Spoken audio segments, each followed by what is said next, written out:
Most of us have heard the saying, "The buck stops here." It means, of course, that you have to take responsibility for your actions. The story of the fall of Adam and Eve, which we heard in the first reading today, is a classic example of passing the buck, of not accepting responsibility. Adam blamed Eve for disobeying God's command not to eat the fruit of the tree of good and evil. Eve then blamed the serpent for tricking her into eating the forbidden fruit. And the serpent, since there was no one else to blame, had to accept the responsibility for this act of disobedience. When Mary says to the angel Gabriel in the gospel today, "May it be done to me according to your word," is she trying to duck responsibility, to pass the buck, so to speak? Is she declaring that whatever happens is not her responsibility, but God's, since she is willing to be manipulated in any way God wishes to manipulate her? Not at all. We would not and could not honor Mary if she had completely abandoned her own will, her own initiative, and her own wishes.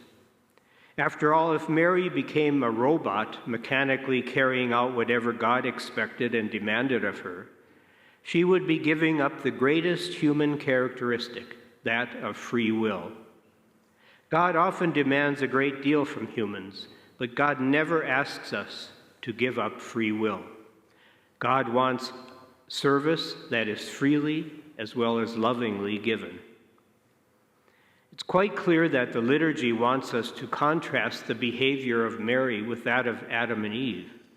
God asked relatively little of Adam and Eve in return for the many gifts they had received, the wonderful Garden of Eden.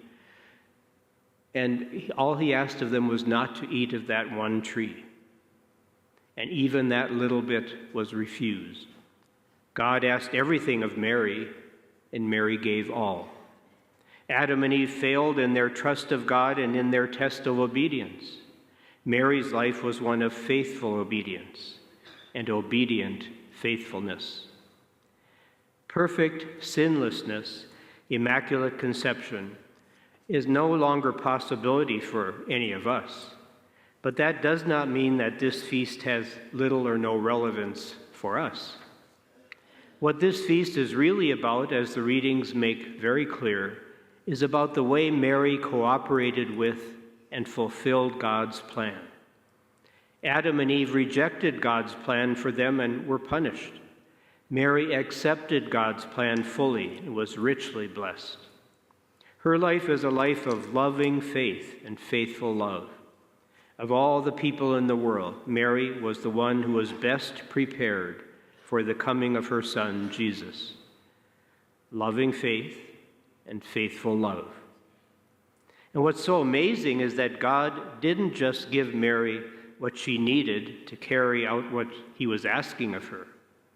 The truth is, God treats us in the same way. He showers blessings down upon us, not occasionally, but continually. God chooses us to continue his sacred work. He destines us to love in ways we could never even imagine or even think possible. And he graces us every step of the way, pouring his life into us so that we, like Mary, can say yes. May each of us open our hearts to receive every grace God is offering. And then may we step out in faith, enlivened by that grace, ready to carry out whatever our loving God is asking of us, knowing that the buck stops here.